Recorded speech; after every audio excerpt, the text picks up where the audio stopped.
Blog Talk Radio.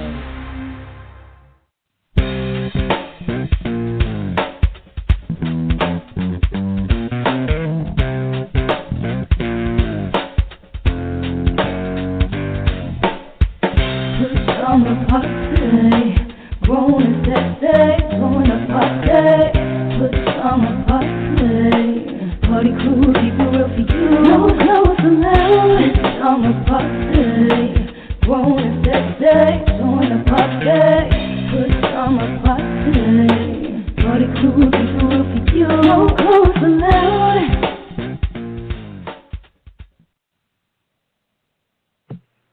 Welcome to another pajama party. It's a Friday night in the city. What is this? This is the approaching the Valentine's Day weekend. Yep, the weekend before. For all the lovers out there, or the better get your shopping done. wannabes, or the drive-bys, or whatever your status is to the other person. I'm looking for a car this time. A car. Yep. Card. A car. Oh. Car with a D. Yeah, I want some car keys and a new car. Okay. Maserati, preferred. All right. So if you join us for the first time, this is the adulterated, how do you say it? Oh, boy. The adult pajama party. The adult pajama party, late night adult talk show, where we talk about all kinds of topics, everything from soup to nuts. Ketel, you want to give us a rundown of what we're going to be speaking on tonight? Oh, you here by yourself tonight, Papa? What's up? Oh, you know what? We didn't get no introduction. We are not here. But he works for us, right? You know yeah, what? that's right. You know what? He's working for us tonight. All right, now. All right, I'll introduce you. This is Redwine, and I'm here with Ketel. Hello. And she's here with me, Redwine. And Poppa DD works for us. That was good. I like that. He gonna get us later. Anyway, he's still in therapy. Anyway. Yeah. I didn't say anything about red wine at all. Okay. You ready for the rundown, Papa? Yeah. Oh, okay. Thank you. Okay. Okay, that's my cue. Okay. Our rundown for tonight is hot topics. Protesters block Betsy DeVos. Interesting. Are we on the road to presidential impeachment? And Kelly Conway's apology. Our hit it and quit it headlines. Marathon pharmaceutical charges high price for medicine. Inmates break out and break in. Okay. Who the hell want to break back in? But anyway. Yeah. Some of the Patriots plan to skip the White House celebration. And our Tamron Hall update. What's poppin' with Poppa DD? What happened with Charles Oakley? Our weird news. Blowtorch Barber. Durex Condex. Or condom? Okay. Now on baby formula brand. And the cab driver blames speeding on passengers' farts. Okay. I'm just saying with red wine, that's not an accident. That's a purpose. Living for the City with Poppa DD. Recap on Black. Hollywood wrap up with me, of course. I'm going to talk about Dwayne "The Rock" Johnson. Ivana Trump, and Charlie Rose. Breakup to makeup. Strange relationship. Because Valentine's Day is coming up soon. Our cocktail of the week is the Kawanger. Who knows? We might change the name by the time we get to it because that's what we're sipping tonight. Our kisser list and the last word. Sit back, relax, get your favorite cocktail because that's what we're doing. And we'll be right back with the hot topics. You're listening to The Pajama Party on WPJP Blog Talk Internet Radio, Washington, D.C.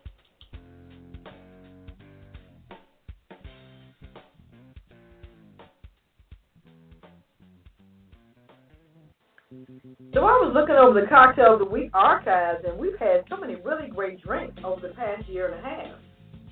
We've had our original signature drink called the Pajama Party and a game changer, and of course we have the last word.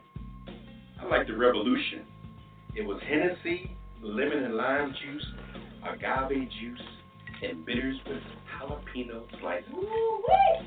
I like that Crown Royal Flush with the Crown Royal, peach schnapps, and cranberry juice. Oh, yeah. And one of my favorites was the Wait a minute, what's it called? The Dutch Mule, yeah, the Dutch Mule with the Ketel orange vodka, lime juice, and ginger beer. There are so many to choose from on the apajamaparty.com website. So check out the Cocktail of the Week archives to get the recipes. And you can find out how to make the cocktail of the week and sip along with us. Are there instructions there too? Sure they are, along with pictures of the drink so you know exactly what it's supposed to look like. So what's that y'all got in your glass? This is a boomerang. Well, I got a kinky read over here. And I got the aviator. Get the recipes at www.apajamaparty.com and click on Cocktail of the Week. Cheers!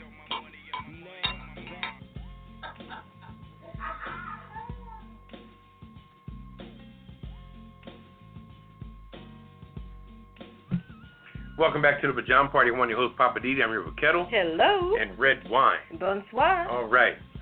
Now that I got my employees in on there that time, paying them $7.50 an hour on the national minimum wage. We need a daggone raise. Everybody happy on Hell that no. $7.50 an hour? This is our protesting. Wait a minute. You know what? You guys started $5 an hour. I gave you $2.50. You know what? Pajama Party lives matter. Okay. You've gotten $2.50 over the last 3 years. So yeah, and we're barely making it. So no need to complain. All right. We're going to get into the hot topics, Pop? Yes. All right. All right. Who's up first tonight? Moi. Let's see here. Our first hot topic. Mm-hmm. What you got there? Protesters block Betsy DeVos from entering the public school in Washington. Bill Bid DeVos. They over there in the southeast, man. They cutting up. Protesters briefly blocked Education Secretary. And she Education Secretary. They don't give a rat's rabbit, you know what. Mm-hmm. Betsy DeVos, as she tried to enter the public school this morning. Demonstrators holding signs greeted DeVos when she arrived at Jefferson Middle School Academy in southwest Washington. When she headed toward the school's entrance, the protesters stood in front of her. The video showed DeVos then turned around and walked away, with one protester walking beside her shouting, "Go back, shame, shame," as she got into the SUV and drove off. But from what I was told, she went around the back to get into the building. It goes on to say DeVos said she got inside the school to meet with students, faculty, and administrators. She says, "I respect peaceful protests, and I will not be deterred in executing the vital mission of the Department of Education. No school door in America will be blocked from those seeking to help our nation's school children." So Black Lives Matter DC, the Black Youth Project, and other groups has sent social media messages urging people to protest at the school. And out of all those protesters, which was, I would say 50 or 60, one person got arrested. He goes on to say Trump advisor Kellyanne Conway, we're going to talk about her later. She tweeted, "Don't we want the Secretary of Education to visit schools?" I guess not. I guess it depends on what she's trying to do to the schools. Mm-hmm.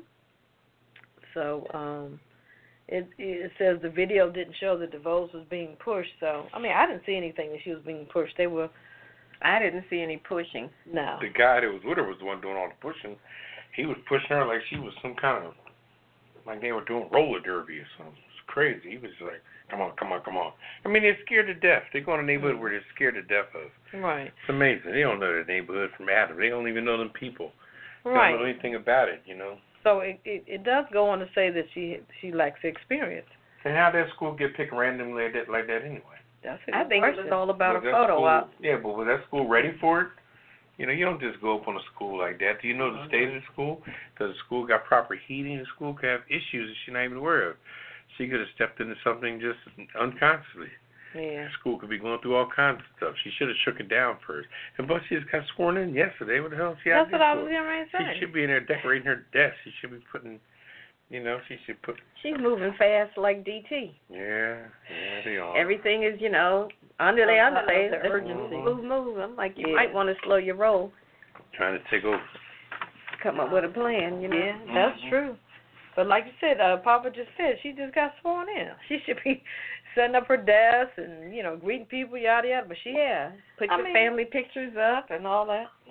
I mean, you better ride that thing for as long as it lasts. Yeah. But, yeah, whatever you got. I said, damn if she do, damn if she don't. Mm-hmm. I guess if she wasn't doing her job, she just in her office just putting up her pictures and stuff. She should be out there. So, yeah, that's true. It goes away, both ways. and she was going to lose on that. That's true.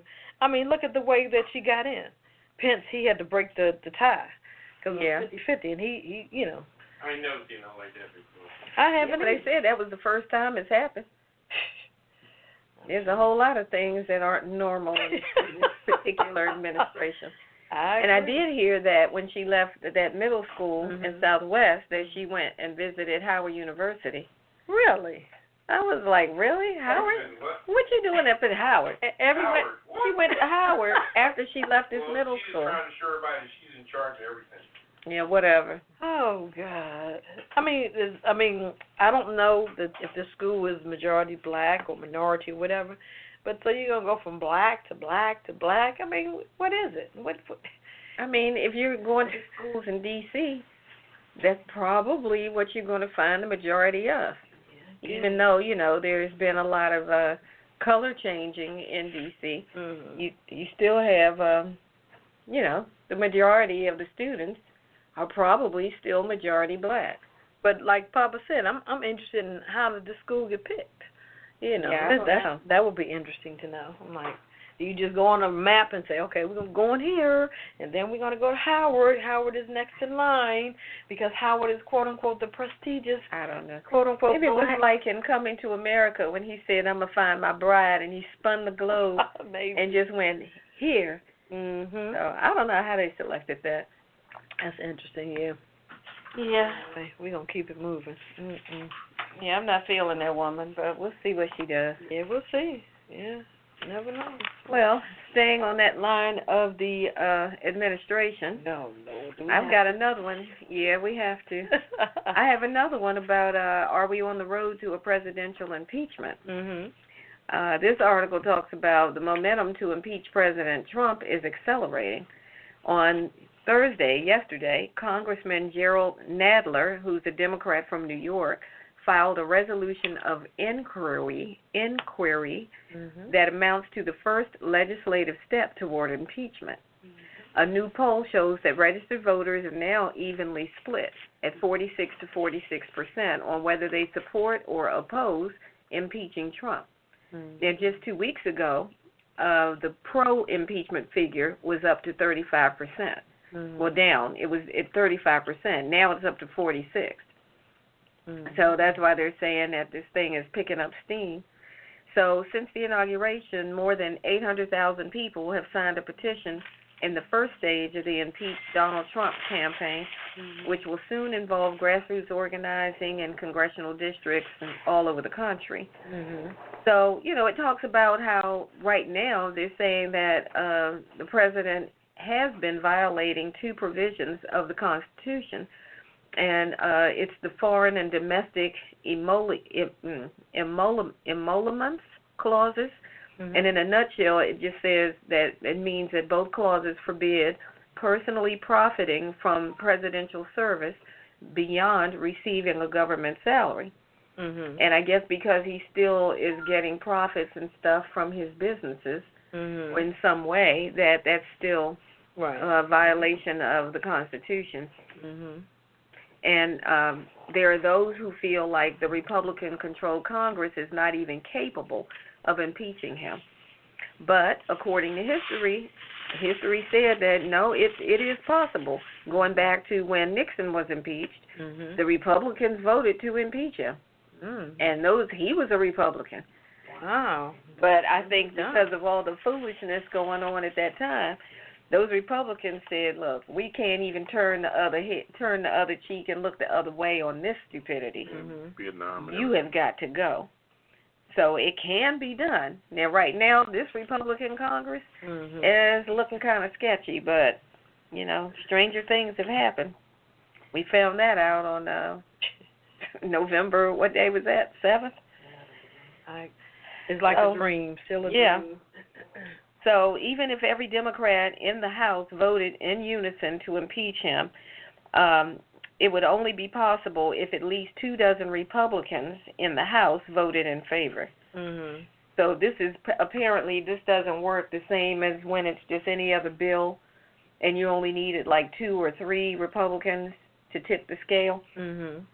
I guess for an impeachment, you really need more than just to have the majority. You need to have at least 24. So that's 24. You need at least 24 Republicans to vote in favor of the impeachment. And the Senate, you would have to have at least 2/3 to remove him from the presidency. Mhm. So, who knows if that'll actually ever happen. But people are putting things in motion. Yeah, so the petition's been signed by over 800,000 people. Congressman from New York has filed a resolution of inquiry. Wow. And that's the first step. So we'll see what happens. You never know. That's interesting.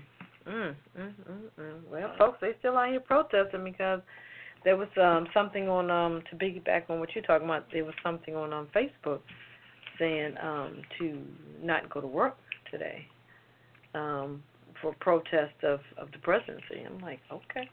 I saw that. And I could not really understand how is that going to make a difference. That's a good question. I don't know. I understand when the teachers have a sick out because they're, protesting bad working conditions or lack of funding, supplies, etc. Right. So if the teachers have a sick out, then it jacks up everything because the kids don't have teachers. They got to scramble to get subs and all that. But if people just decided, I'm not going to work, wouldn't they have still used their leave, assuming people have leave to use? Yeah. So if you just called in and said, I'm not feeling well or whatever, I'm taking annual leave, I don't understand. What is that going to do? It must have been a whole band of people, I guess. I don't know if they want to put it on social media or I'm not sure what the outcome was going to be. See, I wasn't understanding the objective. I don't know. Did you hear anything like that, Pop? I guess to show their solidarity, I guess, together that this is what we're going to do. So what, every Friday I'm going to call out sick? I'm sick. I don't know. Pay no job. Keep doing that, huh? You'll get fired for absenteeism. Yeah. Oh, I'm not coming because of Donald Trump? Okay, fired. Boop. You're fired. Yeah, really. Isn't that what Donald Trump used to say? I got Trumpitis. I can't come to work. I don't get it. Yeah, but, our world we live in, I'm trying to tell you. Yeah. Crazy. Well, if you got any questions or comments, hit us up tonight or just check in. 914-803-4306 and press 1. Press 1 and get in the queue. Or stream us live on pajamaparty.com on Blog Talk Radio. That's the site. Yep. All right, we've got one more hot topic, and that's your story, Papa. What you got for us? I got Kellyanne Conway. Now, this is a weird twist. She's apologizing to Donald Trump after her comments on, what's her name, Ivanka? Ivanka's clothing line comments. Now, Donald was the one that started everything by speaking on the story from the beginning. And now you're apologizing to him for you just following his lead, which you do with everything. You try to cover his ass with everything. Now you're going to apologize to him when if he wouldn't open up his mouth from the beginning about the whole school scandal, the whole store scandal, because this is a civilian incident, which has nothing to do with the presidency. Absolutely. We all pay taxpayer dollars, and we want to know that our money, our time, our resources is going to something that has to do with anything, and that the president's mindset is on the priorities of the people, as opposed to worrying about whether or not his daughter's stuff is being yanked off a shelf. Anyway. I mean, everything's on the shelf so tight anymore. I mean, I was in the store the other day, and I saw Strowman next to Sunny Delight, next to Lego My Ego. They all sharing the shelf space 2-3 inches apart, I'm like, anyway, so Kellyanne, okay, where'd that come from? Kellyanne Conway, top advisor to President Trump, apologized to him Thursday after her comments about Ivanka Trump's clothing line during a TV interview, a senior administrative official said to CNN. The president expressed to her that meaning that she had backed him, that she was backing him up completely, officially, and she got on TV saying the fact that I love her stuff. You know, I buy her stuff all the time. In fact, when I get done this interview, I'm going to go buy some of her clothes. I mean, she just got maliciously crazy with it. And then when they got off the air, somebody said, "Really, really?" And then you get Mr. Fat Dorky Dork, the press secretary. Oh, Sean Spicer. Yeah, he says, "Well, we counseled her." Now, how are you counseling the counsel? Isn't she? This first line. Wait a minute. This first line I just read says, Carrie Ann Conway, top advisor. Now, why are you counseling the advisor?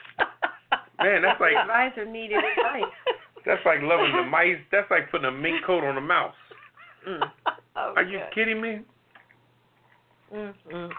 Well, Sean Spicer stood up there in the press conference the day after it happened, and instead of dealing with topics of national importance, he's talking about that, about how it's really unfair and it's totally politically driven, and it's an attack on the president. Right. He said the same thing. I was like, what?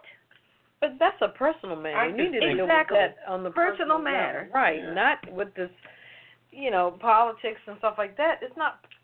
Even though if it is politically motivated, okay, well. So what? That's not of national importance. No, it's not. Is that more important than somebody over there shooting up, banging over there in Paris or this or that, or, Or some immigrants being concerned that they're about to get sent back to a country that's at war and their children are going to be here without them? Because you got that on lock. You got all of that going on. That's how the rich stay richer, because they think about themselves, and that's it. But every one of them rich people, in their quest to come up where they are and keep their beautiful houses beautiful, have all had illegal aliens to either cut that lawn, clean that pool, service that wife when they weren't there. Whatever that immigrant's responsibility was. As we know. Okay. Firsthand, I'll be back. All right. Yeah. We'll know. Rain that swamp, huh? Yeah. But I guess she's trying to keep her $1 million home. She just moved over there with the ex-president. So, hey, she's trying to keep that afloat, I guess. I don't know. Well, me personally, I just want to put something out there like they predict football game scores. I think that the whole internal compound is going to erupt when Ivanka has enough of everybody. Right now, I think that she's a very smart, very pretty lady, but that code of ethics right now is making her hit a brick wall. And plus her husband being involved in it. That's the worst thing that Trump should have did. He should let he should let Ivanka just be a civilian husband. I would have not brought my daughter's husband into my administration because it's too many people. It's too close. Too close for comfort. You can't bring everybody up in there. I agree. You say, look, man, you're a billionaire. Your father's a billionaire. Y'all doing y'all thing. You come over and visit, whatever. Take care of the kids, but now he's in there, which is a direct conflict, which is the reason why Chris Christie is not in there, because him throwing, the son-in-law's father in jail years ago. Right. So it's just a little cloud over there with him, and I think that after a while, Ivanka is going to get into it with her father as well as her husband, and she's going to say, F both of y'all. And when she freaks out and blows her mind, and she starts to get, flighty and goes back to New York, that's when everybody's going to be pissed off because she holds believe me, okay, she's got the skeletons to everybody. She got the key to all the closets with all the skeletons in it. She got the gold key, huh, Papa? Yes. Oh, who you telling? Are you kidding me? All right, the husband, her father-in-law, her father. Please, Ivanka could put them all in jail. I agree. Yeah. So I'm just saying, you're saying she knows where all the bodies are. She knows where all the bodies are. Oh, boy. They better be nice to Ivanka because Ivanka holds the key. Right. All right now. Anyway. Yep. We'll take a small pause for the break. And a pause for the break. Yeah. I got you. We got the paper thing here. Yeah. We're going to take a pause for the break. The pause for the break. Okay. And we're coming back with the hit it. And quit it, hit it. Hit it, hit it, hit it. Hit it. And quit it. Be right back. This is the Pajama Party on Blog Talk Radio. The Pajama Party is produced by DC Homegrown Entertainment at www.dchomegrown.com. The views and opinions expressed on this program are those of the Pajama Party crew and you. So pick up the phone and dial 914-803-4306. That's 914-803-4306 and tell us what's on your mind. There's a big fluffy pillow reserved just for you at the Pajama Party, so call us now. And remember, it's PJs only, no clothes allowed. Pass it on. Log on to www.apajamaparty.com and click the Listen Live banner or call 914-803-4306. Now let's get back to the crew and more of the Pajama Party. Is it tea time, darling?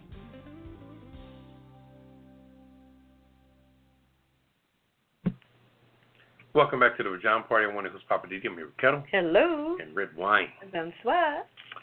And this is the Friday night adult late talk show that discusses everything that's going on, all the ins and outs of everything, the politics, the sports, news, everything that's got to do with anything.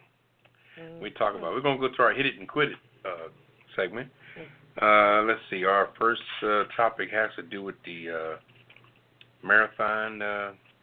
Yeah, I've got that one. Charges. Yeah, here's yet another one added again. Marathon Pharmaceuticals says that they're going to charge $89,000 annually in the U.S. for a decade-old steroid drug that was approved for U.S. sale for the first time on Thursday. Now, the drug, like I said, decade-old, so that's 10 years old. They want to charge $89,000 for a year of this drug, and it's 70 times higher than the drug's price overseas. And what does it do again?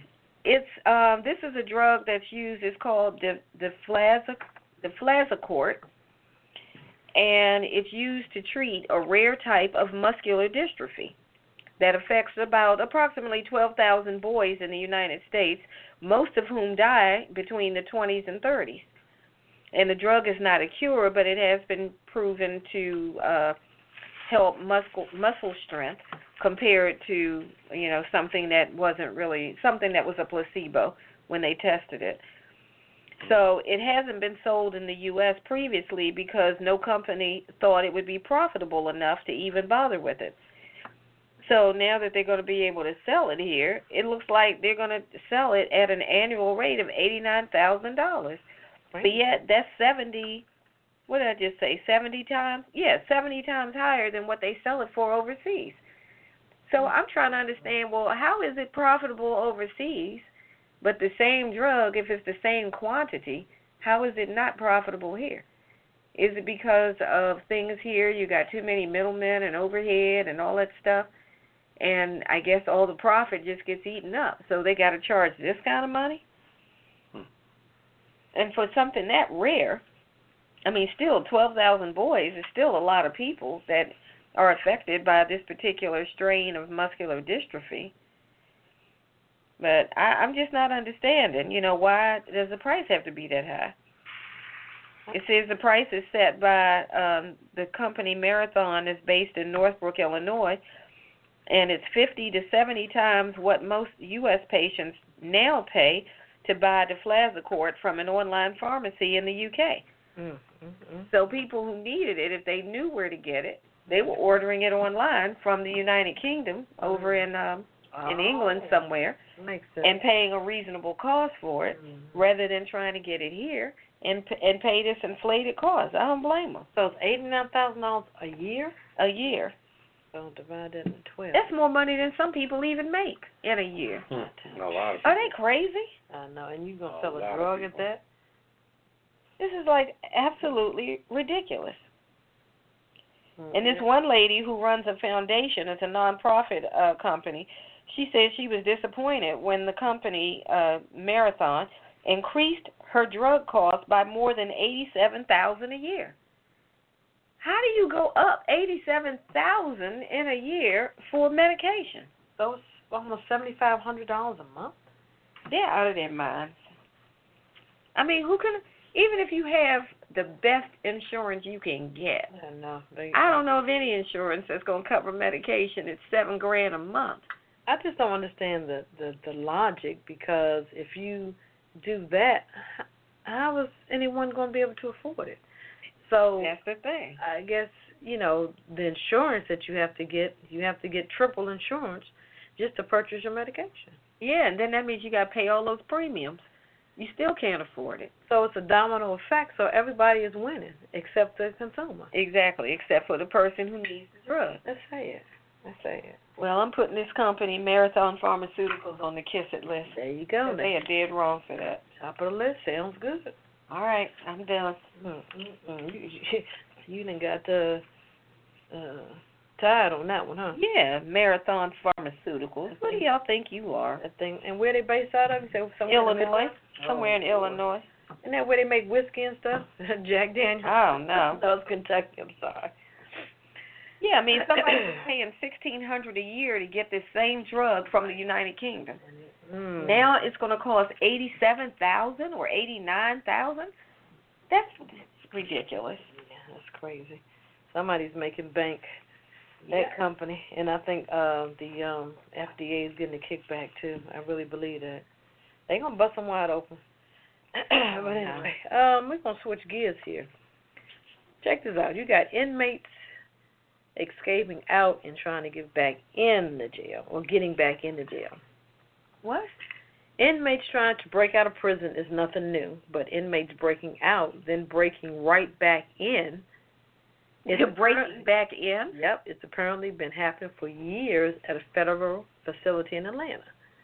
This is crazy, years. So back in January 2013, the Atlanta Police Department started investigating inmates temporarily escaping from the medium security, the U.S. penitentiary. Wait, they call it temporarily escaping? Mm-hmm. Oh, that's crazy. So, cops believe the inmates escaped through holes cut in the prison fence. So officers first noticed a car parked near the prison fence line. The people inside wore ski masks and jumpsuits. When cops approached, the suspects climbed the fence and ran back into the prison grounds.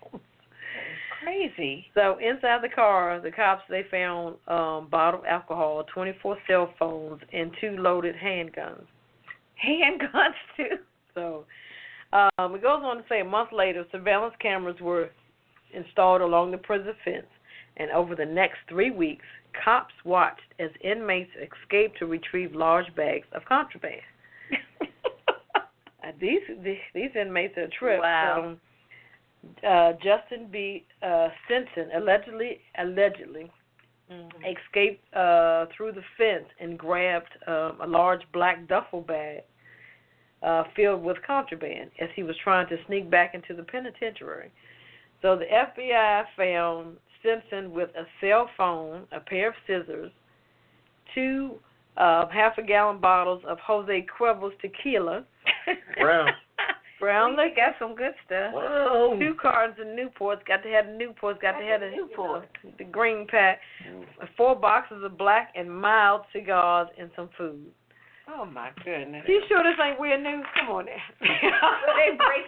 They break out, grab the contraband from somebody waiting at the fence, and then they break back in. I would have foregone the cigarettes and got me some rock glasses to go with that damn tequila. Oh, how about that? That's crazy. Yeah, that is crazy. We need to put the penitentiary on the kiss list because y'all can't keep y'all damn inmates in. Yeah, that is ridiculous. But they must have something going on if these inmates are willing to break back in. Maybe. It must not be too bad. Well, they breaking back in to make the money from the contraband. Yeah, but I mean, you can sell that out on the street, I would think. Well, I guess. I don't know. What's the name of this prison? Make sure nobody I know goes there. Let me find out. All right. Well, you check on that. We're going to keep it moving. All right. Let's see. Who's up next? Is that you, Papa? Yeah. As a matter of fact, it is. Let's see here. Okay. What you got for us? I have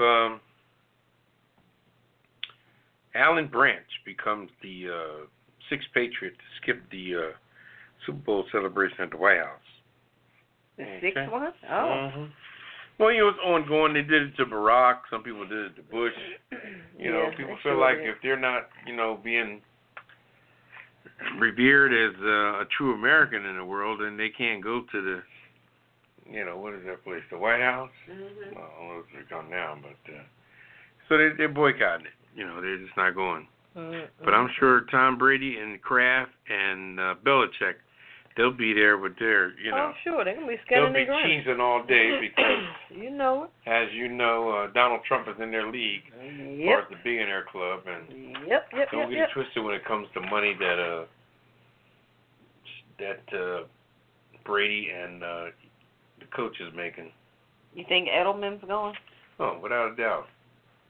He's going. They're all going, except the brothers, They said we ain't a part of this thing here. Oh, and also, one note, Chris Long is not going. Mm-hmm. That's Howie Long's son. Oh. Who was one of the analysts on Fox News, with Michael Strahan and really? what's your boyfriend Steelers? Terry Bradshaw. Terry Bradshaw, yeah. Well, one of the analysts on that panel is Howie Long, who played for the Oakland Raiders. His son. Yeah, played on the Patriots. Now plays on the Patriots, and he's boycotting also. So it's not just a black thing. No, it's not just a black thing. It's a politics thing. Mm-hmm. Mm-hmm. So it's getting to be very interesting. I wonder what Kraft has to say about that.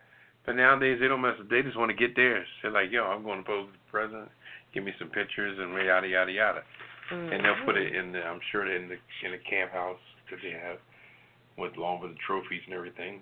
Pictures of the White House visit. Mm-hmm. So with them, it's a photo op. It's an opportunity to build a glass case up again, or install a new one. Because as your boy Kraft, he's got all the money. So what are you gonna do? Kraft, he makes every damn thing. Yes, right? he does. Mm-hmm. Yes, Kraft is the owner of the New England Patriots. And if you go in your pantry, you will see something. Mm-hmm. That has his name on it. Oh my goodness! Especially if it's macaroni and cheese. I thought it was funny when Roger Goodell got booed after the Super Bowl game when he was trying to was trying to present the trophy. They wouldn't let up. And the whole time he was talking, it was like the whole arena, they just were like, boo! What? Yeah, wow. And he continued trying to talk like he didn't hear it. That was Roger Goodell. Yeah. You know you're on the Kiss It list. Oh, yeah. He's going to be on all of our lists. I got him over here, too. I didn't know that. I know they let Kraft speak. Yeah, they don't mind letting him talk. Roger Goodell. He's full of it. I think because of that ruling, that against Brady with the deflate gate and all that stuff. Sure. People are saying, like, we remember you. So they were booing because what? Because Goodell is the one who passed down that ruling to penalize Brady. So people that were booing, you think that they didn't want him to be penalized? It was unfair. Yeah, these are hardcore Brady lovers. I got you. And they were like, I don't care if he took a knife and stabbed the ball. Oh my God, that's my man, and we don't appreciate the way you went in after him. Yeah. But you know what? He had his hands tied because if he didn't do anything, them people they were gonna be pissed off. Yeah, they were gonna be pissed the F off. That's just how stuff happens. Yeah. Mm-hmm. He didn't have a choice in the matter. Right. Speaking of folks on the kitchen list, let me finish this last hit it and quit it. Okay. Because I didn't have it up to here. You know what? I need to put that down too as part of my my recap on Black. Well, this is a quote from Al Roker talking about today's show's update on Tamron Hall, her departure. He goes on to say, as some of you guys may have heard by now, our good friend Tamron Hall has decided to leave NBC. Personally, Tamron has been not just a co-host here at today's Take It for the past 3 years, but a good friend. And not just to me, to all of us here. We want to wish her nothing but the best, much continued success, and cannot wait to see what her next chapter is. Okay. I know she wanted to tell him to kiss it, and kiss it again. Well. But, it goes on to say, She was offered a lot of money to stay, a multi-million-dollar year contract to stay. But her thing is she didn't want to be second fiddle to Megyn Kelly. Mhm. She said, y'all asses demoting my ass. I'm getting pushed back because they don't know if she's going to take the 9 o'clock hour or the 10 o'clock hour. Mm-hmm. They may give her a choice. She may take Coda. Which is very interesting. She may take Coda and Kathy Lee. Yeah. So she's like, nope, I'm not doing it. So she makes a comment. She says, this is Tamron Hall saying, the last 10 years have been beyond anything I could have imagined, and I'm grateful. Hall said in a statement released. So I'm so very excited about the next chapter. To all my great colleagues, I will miss you, and I will be rooting for you. So she's like, bye, see y'all, because wherever she's going, guess what? She's going to be top of the line. Oh, yeah. You know, she's going to be the head. But see, I'm hearing variations of what really happened. Right. What had happened was Yeah, because there was a story out of People magazine. Mhm.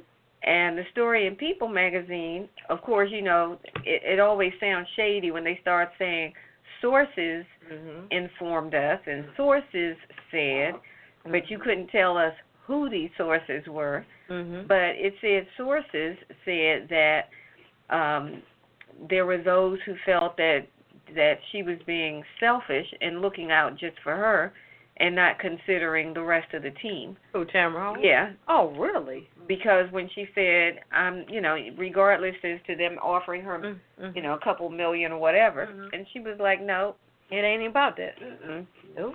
And some people, according to sources, said they felt like she was just, you know, being selfish and not considering the rest of the team, etc. Yeah. But part of the issue, according to the story in People magazine, was that 9 o'clock time slot was never really like etched in stone. It wasn't promised to her, but who that has was it now, though? I think Al Roker still does. I don't know. They do a Take 3 What does thing. Coda have? They have 10 They o'clock. come on at 10. Yeah. So it's like it's up in the air. I'm going to piggyback Coda on. and Kathy Lee, they come in Right. when the liquor store opens. Yeah. Yeah. Okay. Yeah, because they have their wine and everything. So they get theirs the night before. They are ready. I'm down for that. But then it goes on to say, like you said, multiple sources tell people that Hall was equal parts furious, hurt, and offended that she was essentially losing her highest profile role to Kelly. And Hall saw the move as a demotion, and she wasn't alone. She wasn't having it. So, you know, it is what it is. She's ready to move on. She's been there 10 years. This is how y'all going to treat me? Okay, bye. Well, the National, what's the name of that organization? It's the National, I think, Association of Black Journalists. Yes. They have raised the issue with NBC, basically accusing them of whitewashing, you know, replacing Tamron with a white person, a white anchor, and NBC has agreed to meet with that organization to discuss it. It's the NABJ. Okay, that's the National Association of Black Journalists. Yep. Okay. Well, at least they, you know, they wanted to meet with them. Yeah, at least they were like, you know, discuss it. This is what she wanted, you know. But I think it was, I don't know, could have been 50-50 because the first thing I heard was her contract wasn't being renewed. Then you hear rumors that, you know, they offer a lot of money, but she doesn't want to stay. Yeah. So. And then there were sources also in that same People article who said that it was not a surprise the way it was told to everybody else, that she knew that this was happening, and that NBC had informed her some time ago of the move that they had decided to make. But the way that we all got the story was like they just blindsided her. So I don't know what the truth is. Look, that's kind of what happened with the 106 Park thing. Oh, yeah. You know, they called them in the office and say, look, this is how the company is moving, yada, yada, yada. And, you know, we're not going to renew your contract, yada, yada, yada. It's up to them what they're going to do, you know. So, but thanks for the memories. We don't need you anymore. Don't let the door hit you on the way out. See what I'm saying? But last note, TV writer, producer Mara Brock Akil, who used Hall as the muse for Gabrielle Union's career-driven character on the BET show Being Mary Jane, Tamara's a woman of integrity. She continues, and she's writing her own story. So, didn't know. That's interesting to know. Okay. All right, then. So, Yeah, well, she'll be fine because. Oh yeah. She'll be fine because I tell you, she did something with young lady who was on the show where she did that Chicago skit. Remember she opened up for Chicago? Who was the that? musical Chicago. Who was that she opened up with? I'm trying to remember. Gosh, I just saw that recently too. Yeah, she did a little skit where she. Mel B. Right, Mel B. Mel B is playing the lead of that, and Tamron Hall opened up one of the shows for her. Oh, okay. And I tell you what, when that girl came out there in that bodysuit, what's her name, Tamron Hall? When she came out there in that bodysuit, I mean, she looked all Mel right. B wanted to put her clothes back on. Tamron Hall had looked all right. You know what, All Redwine, right, don't downplay. I said she looked all right. I'm speaking here, okay? I'm speaking. Let me just say this here. Let me say this here about the sister, okay? She's always projected a low-profile, cute little haircut image, and she was always, very respectful and flavorful. So nobody expected her to come out in that Chicago musical in that first opening with that bodysuit, with being completely revered. And I mean, not exposed, right? But just the emphasis of her body on display. Yeah, it was very tasteful. And I tell you what, yeah, it was tasteful for real, like a banana split. Yeah, you could taste it, and weren't you? It was. No, I'm not. Don't get me wrong. Okay. But she got a hell of a body, and I think that was a nice segue for her to go somewhere else now, knowing that she had that cute little haircut with the innocent face, but underneath that, she's built like a brick shit house. Okay. And I'm not saying that to be facetious or anything like that. She looked good. She looked good, and Redwine know it. She's playing it off. She looked better than Mel B. She looked all right. She looked better than Mel B. Well, anyway, let's see, what do we Anyway, that was just an interesting little flavor that went down at the last minute. And I think the fact that she would leave it in NBC, she was just ready to take off her clothes and say, you know what? This is for you, Megyn Kelly. All right. Okay. You said put that in your pipe. Yeah, because black don't crack. She looked good for her age, and then she had a body to back it up. So, anyways, but good luck to you, Tamron Hall. And later on I'm going to talk about the recap on blacks, because it seems like whenever they got to do some parcheesi, some tic-tac-toe, or some tiddlywinks, they go for the black folks, and that's very interesting. Yeah. So we'll take a little small break, and we'll come back with what's popping with myself. How you doing? I'm Poppa DD, one of the hosts of the Pajama Party, and I'm here to introduce you to two of the segments I have on the Pajama Party. One is called What's Poppin' with Poppa DD, and the other one's called Living for the City. What's Popping is maybe a topic that really popped at me that week about something really going on that's serious. And on Living for the City, I'll talk about stuff that has to do with the inner city, the suburban life, and life as we know it as far as the hood is concerned and everything thereof, because as Moore said, the whole world is a ghetto. So we'll talk about all that. So join me, Poppa DD, every Friday for my two segments of What's Poppin' and Living for the City.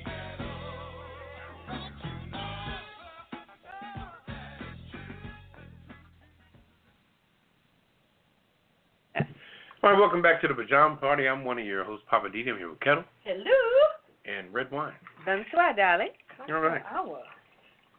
Oh, the bartender just came back in. All right, this is the Pajama Party. That's what I'm talking about. What you got for us tonight, Papa? I'm going to recap that story on Charles Oakley, and I'm going to put it down so everybody understands what happened. Yeah, I want to know. Yeah, what had happened? The internal aspect of it, what it's all about. Not what you heard, not what you think you heard, what they're trying to say. I'm going to keep it real.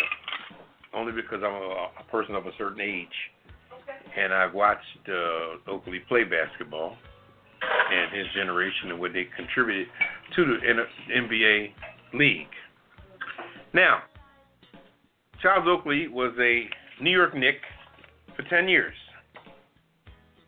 He played with the likes of John Sparks, Patrick Ewing, that whole crew, and they were serious. They were the bad boys. They did their thing.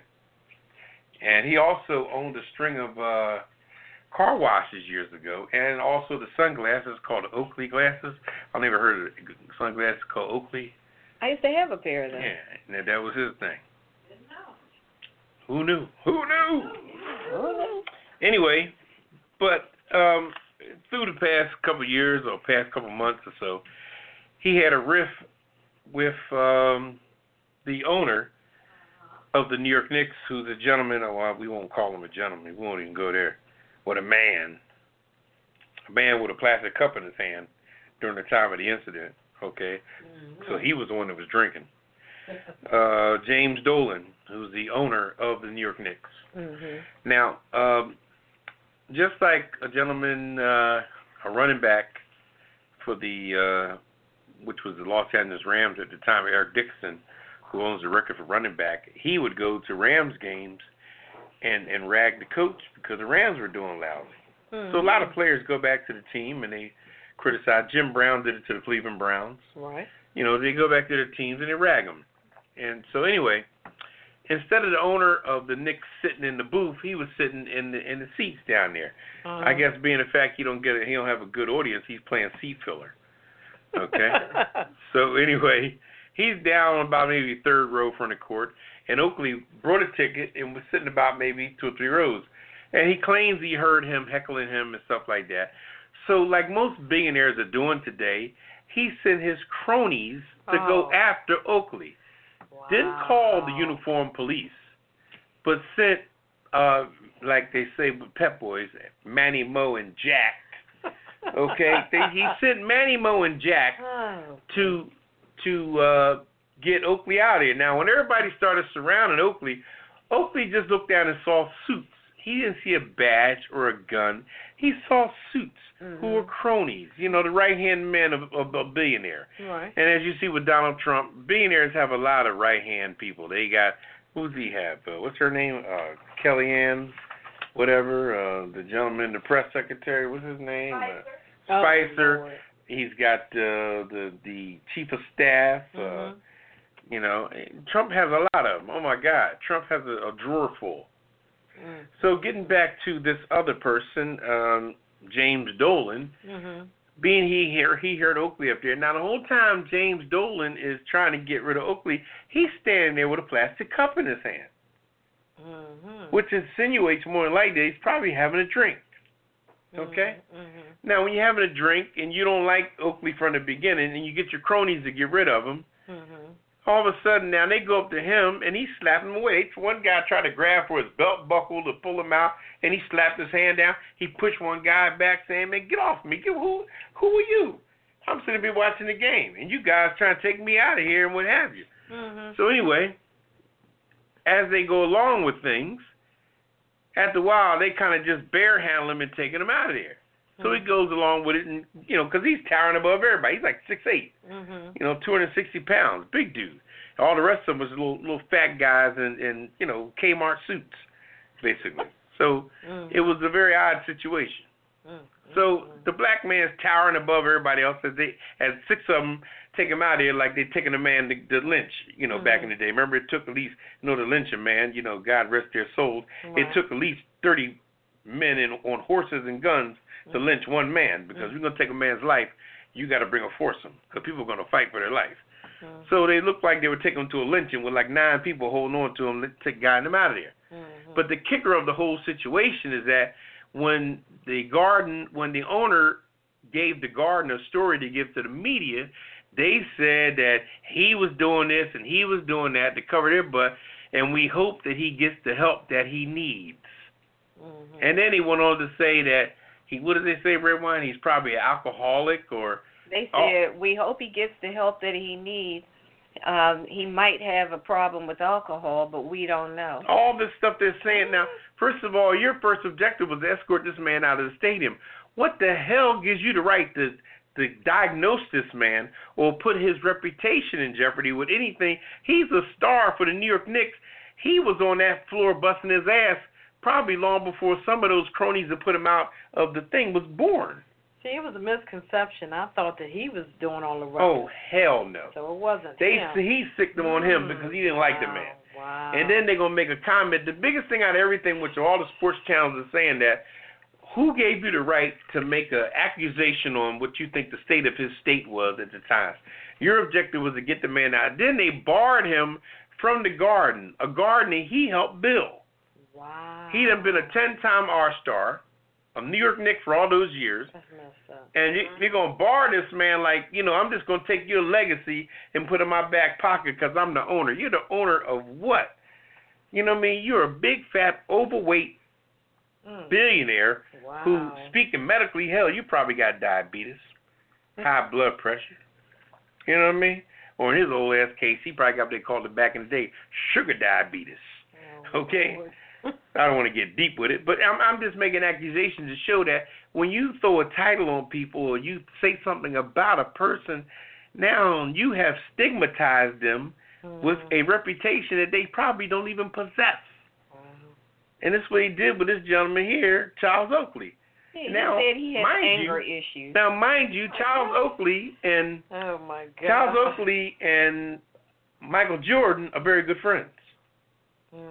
Along with Charles Barkley. I haven't heard from anybody yet, but there'll be some repercussions and some fallout of the whole situation, which just goes to show that as billionaires, we have to stop with our little cronies and hide behind this, and then when it gets ugly, we can afford lawyers.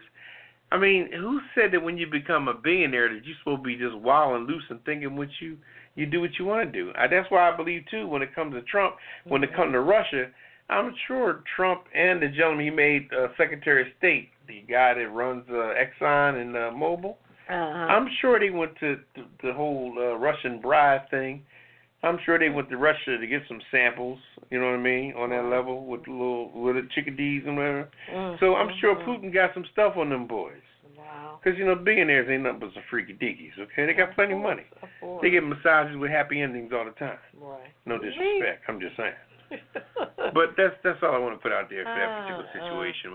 And later on Living for the City, I want to focus on the subject of recap on blacks, because it talks about Seth from the Golden State Warriors and the other young lady, the ballerina, and The Rock and all them. They're getting on armor. What's that thing called? Under Armour. They were trying to get cocky with them. And all these stars that got money will be like, yo, you guys got to be nice. You guys are selling your product. Then you're sitting in a meeting with Trump. And Under Armour was in that meeting with Trump when Trump had all these companies in there. And you had Amazon and everybody that you spend your hard money off of buying off of, and they sitting there listening to Trump. And what he wants to do, this is a mess. But anyway, that's, All right. Well, thank you for explaining that. I was too, because I came in the tail end. I'm like, okay, this guy, he's making a whole lot of noise. I thought it was, Yeah, because I heard one news line, they just beat him down. Then he started getting irate. He assaulted people and all that. I'm like, really? And McEnroe was there. John McEnroe was standing in front of everybody. And if you look at the clip, because it's on the internet, look at the owner. Look at what is his name? James Dalton, who's the owner of the New York Knicks. He's the only one standing there with a plastic cup in his hand, sipping. But make sure you put him on the kiss it list. Yeah, he's sipping. Everybody else going through changes and got frustration going on. He's sipping on some whatever and calling somebody else an alcoholic. Yeah. Really? He's got anger issues and he might have a problem with alcohol, but we don't know. And I'm like, that's defamation of character. Well, that's the same Madison Square Garden where that African woman sued them for $10 million years ago. Oh, yeah. I do recall that. When Isaiah Thomas was running the team as the team president, and she won a harassment suit and got $10 million out of that same team. Who was the ransom? Isaiah and everybody was just, treating her like a typical and, But not on my watch. I'm trying to tell you, folks, when they get that caliber of status and money, but you wasn't nobody. Oh, yeah. So there's a lot going on. There's a lot, and like I said, always, you got to listen with the third ear and see with the third eye. Don't just walk around this world thinking that you know what's happening. Know what's happening. Yeah. But don't judge a book by its cover, and don't judge other people. Take a look in the mirror. You want to start judging somebody. Thanks for enlightening us. That he without sin cast the first stone. Anyway. All right now. Well, we're gonna lighten it up a little bit. Yeah, lighten it. Every time I get off, they say lighten it up. Oh, okay, no. We Look, if you guys got any questions or comments or want to hit Poppa DD up and talk trash to him, hit us up.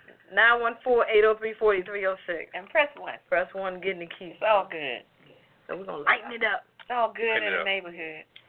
All right, so we're going into the weird news. Yeah, got some crazy stuff going on. Yeah, and I'm up first with that. Let me tell you about this blowtorch barber. This guy, they say he's the hottest thing in Gaza. Really? Gaza. Yeah, this is from over that way. Gaza, that's over there by I don't even know. Yeah. By that place that Jordan. By Jordan. Yeah. Oh, okay. The Gaza Strip. They're the ones that are against the Jewish. You got the Palestinians and the Jews, and that's over there by the Gaza. We're going to find out what they're doing. They're doing something crazy over there. Well, this guy has a barber shop. His name is Ramadan Adwan. He's got a barber shop in Gaza, and it says hair isn't just blow-dried, it's blow-torch-dried. Wow. People have gone crazy about it. Many people are curious to go through the experience, and they're not afraid. That's what he told Reuters. He said people love adventures. Now, Adwan, the guy, is 37 and is not the first stylist in the world to use flames to straighten hair, but his craft is unique in the Gaza Strip. In his salon in the southern Gaza town of Rafah, Adwan applied what he described as a protective liquid coating to the customer's hair, and he won't tell you what it is, what's in it. I guess that's proprietary. But he puts this stuff on the head before aiming for the head and pressing the button on a small blowtorch. And he says he controls how long the fire is lit on the people's heads. Crazy. He said he can keep it on for 10 seconds or 15 seconds, and it's completely safe, and he has not had any accidents since he's been doing this for 2 months.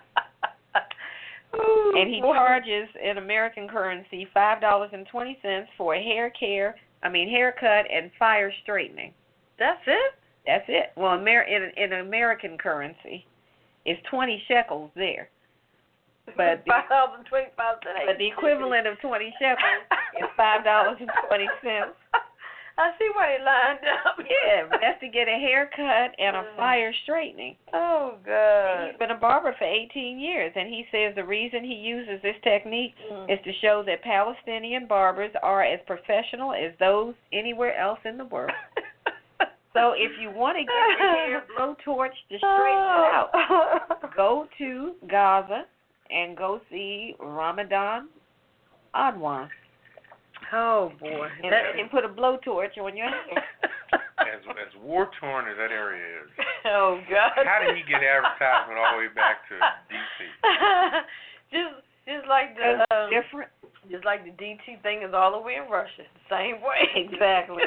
Unbelievable. Oh, God. You never know. What you got over there, Papa? I got the maker of what's this here? Why y'all give me all this?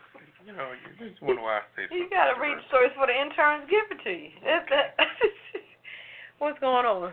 Durex condoms are now also they own the baby pump. Wait a minute. Yeah. What is going on? Yeah, Redwine is turning red, so I was rigged with this one. Oh, boy. They did what? Makers of Durex condoms now also own a baby formula brand. Okay. I don't know what this means exactly. Interesting. Accusations in business happens all the time, but this one has some people wondering if this could be a borderline of a conflict of interest. Really? Okay. British consumers goods company Ricket Brackett, makers of Durex condoms, air wick fresheners, and more, just agreed to buy Mead Johnson Nutrition, which is the maker of a baby formula. Okay. So it's another merge, like I always say. Yeah, there you go. Yeah. So therefore, what it says again is that a condom company merged with a baby formula company. Bottom. Okay. Now, talk about a company that wants to cover all your needs. You know what? Okay. All right. They're going to get you coming and going. Okay. Okay. That's interesting. All right. Social media has been abuzz about the acquisition since the announcement early Friday. Despite the humor, it is a $16.6 billion deal. Woo! It's really just another extension of Brackett's journey into the consumer health sphere, stratosphere. Okay, this is a natural extension to R&B, Ricket and Brackett's consumer health portfolio of power brands, which are already trusted by millions of mothers, reinforcements of importance of health, hygiene in their families, says Rudolph Tranchachity, who is the CEO of Ricker and Bracker. Right now, Ricker and Bracker all together in their royalties they'll own condoms first and foremost, which is a big Durex condoms. I can't bear witness to them, but I imagine they're good. They said it was a natural extension, huh? Okay. See, this is Redwine talking now. See, he gets away with it. Asking a question. He's like listening to a Janet Jackson song with headphones saying, wow, Janet said that? Anyway, Durex condoms, they have airwick fresheners. And they have the long one? Nutrition products. I guess you need some and air they also freshener make for a baby formula. So these people are going to get together. They'll have baby formula. They'll have nutrition products for people to lift weights and things like that. All kinds of body like bodybuilding? Bodybuilding stuff. Yes, and also air fresheners, not to mention condoms. So this company is really big over in they got everything London. covered. So whether you're looking to have a baby or not, Bricker said, we have you covered. So Before, during, and after, huh? Okay. Who knew? Got the air freshener for the after. Yeah. Got the condoms for the before and the baby. And if it doesn't work out, got the formula for the after. No, we got the baby formula when it does come. So okay. Yeah. Okay. Thank you, Paula. Yeah, I don't know how it ends over there. Okay. Well, this is a crazy one too. Cab driver blames speeding on passengers' farts. I've heard it all. This excuse stinks. The police officers in southern England, I should have known, stopped a taxi driver for speeding in this is Bournemouth. Okay. On Friday. He blamed it on his passengers. What's that word? Flatulence. Thank you. That word. Dorset Traffic Police posted details of the unidentified cabbie's comical justification to Facebook alongside the hashtag nice try didn't work. Just when you thought you've heard it all the excuses from this evening that didn't work. A taxi driver, this is what he put on the social media, a taxi driver failed to notice a large marked traffic car in his rear view mirror when speeding through Bournemouth town. When stopped, the driver blamed it on the farting from his 3 paying passengers for the reason he sped. It's not clear how fast the cab was traveling when police stopped the driver, said the Huntington Post. But police said in a later post that they had reported the driver for speeding and he would likely be made to attend a speeding awareness course, which cost him around $135. He could take the 3 penalty points and $125 fine, the department said. His speed along with the area he was speeding was too much to use his discretion. Okay. You need to get some of that air freshener from that company that Papa was talking about. Well, now, is that in the cab? Breck and Brack. Yeah, the Breckenbrack freaking frack. Get the air freshener. So I guess he was trying to rush to get them out of the daggone gas. Trying to escape the gas. But the winter down. I mean, come on. The cop was like, "Are you serious?" Yeah. So you're speeding because they're passing gas behind you. Okay. No, in the cab. Yeah, but I'm saying they were sitting behind him, right? If he's driving, usually they. Anyway. Yeah, who knows? Who knows? He needs another panel in the back to open up. I don't know what he needs. Well, if you guys have had any weird news or heard any today, give us a call, 914-803-4306. And press 1. I think we're going to go to the line. Okay. Take this caller. Uh-oh. Come on, caller. All right. Go right ahead, caller. Welcome to the Pajama Party Show. You are live on the air. Fine. How are you? Okay, I have a weird news for you. Come on with it. Uh-oh. Okay. Y'all might have heard this. You might have heard it. In Indonesia, right? Uh-huh. This lady, I guess, they sleep on the ground, wherever they sleep at over there. She went to sleep, and she woke up. She had a headache. Her nose was itching. So she's telling some of her family members, they say, "Oh, you be okay." And so her nose started irritating and turned red. So someone told her to go to the doctor. She went to the doctor. They took an X-ray. They found a cockroach had went up her nose. Oh, wow. And was sitting on the side of her brain. And sitting on the side of her brain. Really? So they say, yes. So they say, "Oh, well, the cockroach would die." They said, "No, the cockroach can't die because it would kill her if the cockroach died in her head." Right? So they were trying to figure out how to get this cockroach. So one of the doctors say they used the scopes and they drilled a little hole and they put a vacuum tube on the end of it and sucked the cockroach out of her brain. What? That is wild. Yes. That is amazing. God. So her, wait a minute, I'm baffled. Her nose was irritated. And her nose became red. Irritating her, right? She would describe it like irritating and start, turning red, and she was telling her in-laws or something, telling them, "Oh, you got a headache, ain't nothing wrong with you, you okay, you be all right." So then she started getting headaches, and she's like rubbing her head all the time. So she went to the doctor, they took an X-ray, and they seen a cockroach on the side of her brain. It went up was it still alive? Yeah. It was still alive. God. That's so disgusting. So they had to get it out of her while it was alive, because it would have died in her, it would have killed her. Wow. Because the cockroach had a lot of poison in it. It had a lot of poison in it, and it went into her brain. I got you. Interesting. Yeah, it's interesting, caller. Wow. Thank you for That's a crazy one. Yeah, that was. Well, we appreciate the call. Yeah, appreciate it. Thank you. All right. All right, caller. Thanks for listening to the Pajama Party.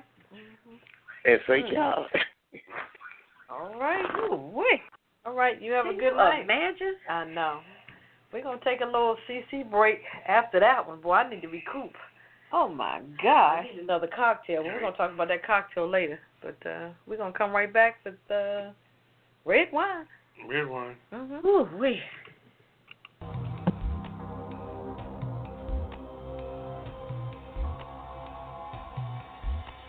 This is Ketel. And this is Redwine. If you like news, but you like the weirdest kind, You're in the right place. Join us every Friday night. for the Pajama Party Weird News. We find stories each week about some of the strangest and oddest news stories around. If there's ghosts driving, stupid criminals getting caught, or just bizarre medical stories, We report it right here on the Pajama Party Weird News. it's funny and informative, and we look forward to it every week. And you will too. If you like weird news like we do, Join us every Friday night on the Pajama Party Show. it's a weird world out there, and we'll tell you all about it, Right here on the Weird News. where we celebrate the weirdness.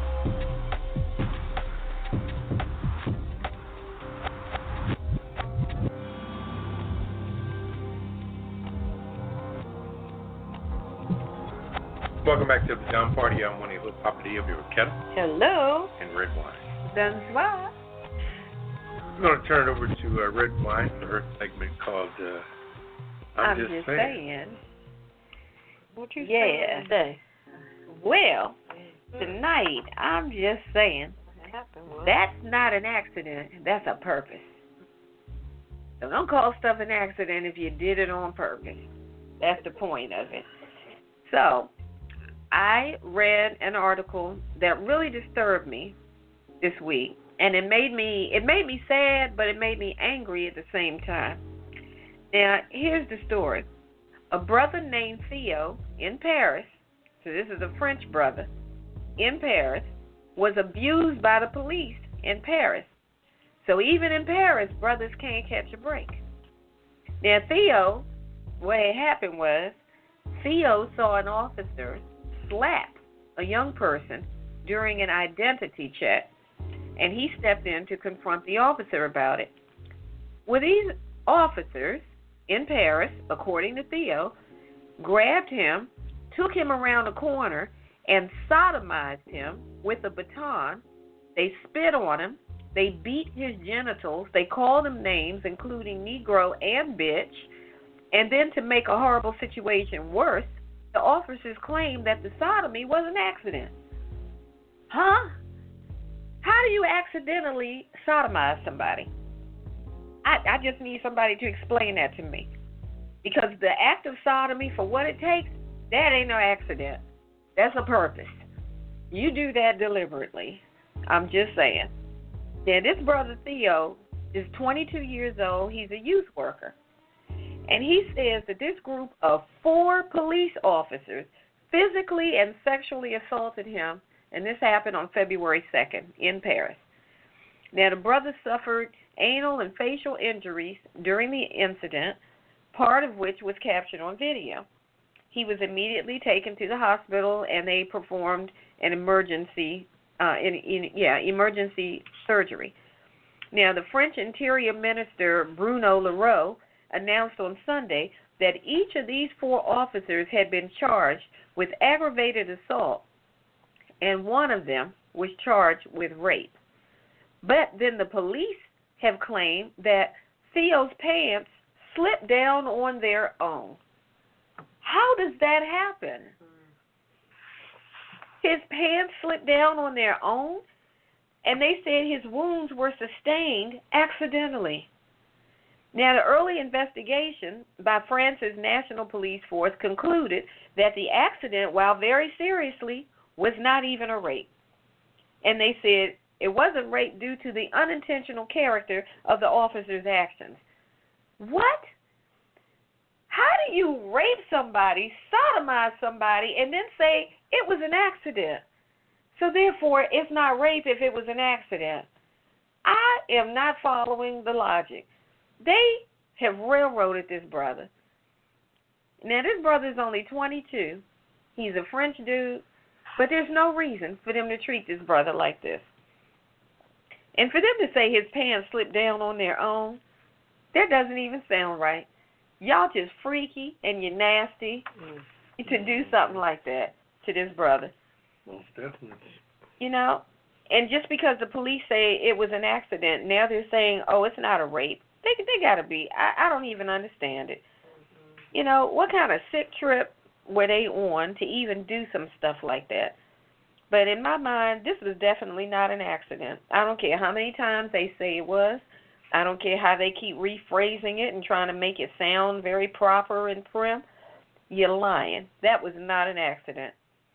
I can only think that people who do stuff like this have to be mentally disturbed to say that you can do something like that and then turn around and call it an accident. You don't insert something in somebody's body repeatedly by accident. You sick pieces of crap. That's not an accident. That's a purpose.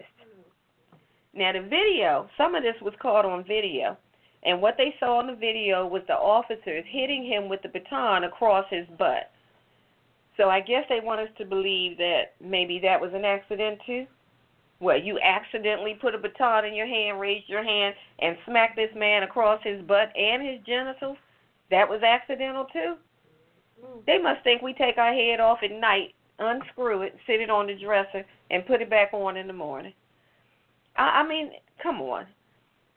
And to say I'm still tripping off of his pants came down all by themselves. I'd like to ask them, well, did his underwear come down by themselves too? What, he got clothes that has a mind of their own? This is ridiculous. You know, and I understand this happened in Paris and things may be different in one country to another, but clothes, I think, work the same way no matter where you are.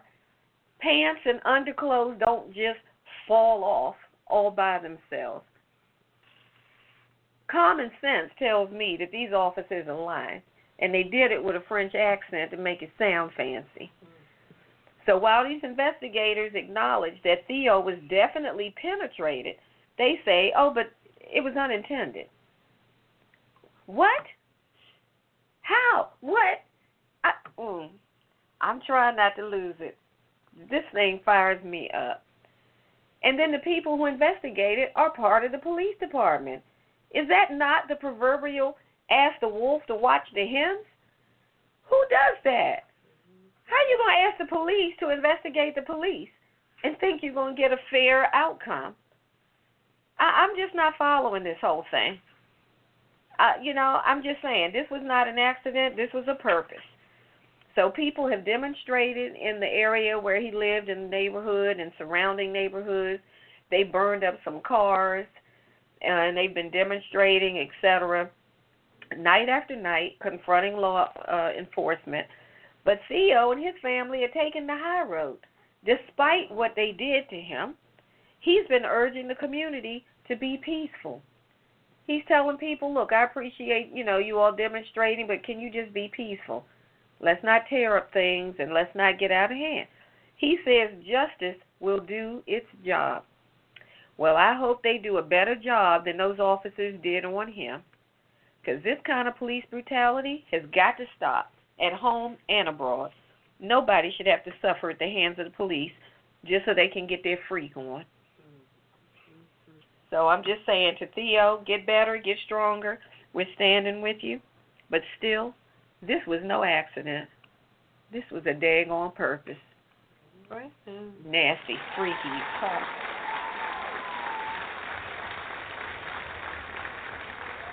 Oh. Anybody want to comment on that? She done dropped the mic and some more stuff. Hit us up tonight, 914-803-4306. I got to put some ice on my head. They fired me up. Refill. This is nasty. It's brutal, nasty, and unnecessary. I agree. That's but it's an accident. N-word, please. Okay. Okay. All right. We're going to keep it moving. Anyway. Oh, Lord. On a lighter note. Open the window. On a lighter note? Open the window. On a lighter note. Yeah, lighten it up. I'm going to fall into my segment called Living for the City, and I'm going to call it the Night Recap on Black. It focuses on all the stuff that's going on with people and things and these are people that are prominent people. You got Charles Oakley that went into the situation up at Madison Square Garden. You got Steph Curry along with The Rock, my girl, the ballerina, what's her name? Misty Copeland. Misty Copeland. All of them have a contract with Under Armour. And Under Armour, like I said, was represented by, they went up to do the whole thing with Trump. Everybody's following Trump's lead. That's one thing about that level of people, that level of, degenerates that they are. They follow the money, They chase money. And, chasing money like that with aggressiveness to get you all the way to billionaire status has to be something that you was kind of not told to do growing up. People try to teach you the right thing in order to be a decent person, but I'm convinced that people that make money like that fast and quick really had to be some vicious people. Because you really can't become a billionaire being too nice. Nice is not even part of it. As you can see, Donald Trump is not hardly nice. And different billionaires that's in there with him, they're just as crazy, and it's a mess. So, but the whole recap on things like that is how people are getting lured in with different things, and how the stigmas of people of color are being lured in, even though it's just like the same with just to bring another person in there. gentleman from the Cleveland Cavaliers there, LeBron James. You know, he's very prominent with a lot of businesses and things like that. And some of these businesses are going to the right to be protected money-wise, but they don't realize that some of these athletes is who got them there. So now they're trying to diss them and talk other things and talk about things that the athletes don't want to hear, because a lot of the athletes didn't sign up for some of these attitudes that have to do with the Trump administration. You know, sometimes you have to separate yourself from things that aren't right. Just like the judge that got picked for the new one that Trump just picked. He made his statement saying you can't be calling judges so-called judges. You know, because we went to school for 8 years. We went through the bar and everything else. And you talk about people like it's no big deal. You're not a judge. So how do you call anybody a so-called judge? You could be a so-called casino owner when you was holding down Atlantic City. You know, nobody called you that particular name. So Trump is saying stuff nowadays that people are pulling away. So the gentleman he selected to be a Chief Justice in the Supreme Court may not even go up to be in there because he may not want to be a part of it. So, and we're going to begin to see a separation of people in this administration, because for one, this administration is moving too fast. They've only been in office since the 20th of January, and they have stirred the pot. I mean, you would think Barack wasn't even there. You know, they're just going in and taking down websites, changing. Now they just nominated a guy from Alabama, you know, Sessions from Alabama, you know, home of George Wallace and all kind of other people from years ago. They were just vicious people.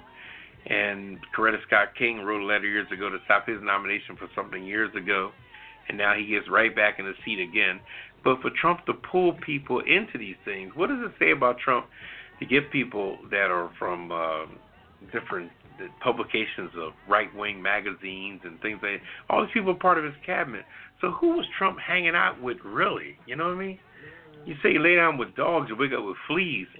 Everybody he got has got some type of background of viciousness or, you know, billionaire with crazy stuff. The gentleman that's the Secretary of State, the way he been hanging out with Russia, and they love Putin and things like that. And it's just like, well, wow. Well, what if we get into a conflict with Russia, and you guys are trying to chummy up with him and have a bromance?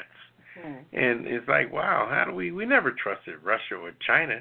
You know, United States, Russia, and China are the three superpowers, and as long as I was being a military guy myself, that's almost like a triangle, you know, China, Russia, and United States. And just like a triangle, they all have to be properly spaced, you know, properly spaced.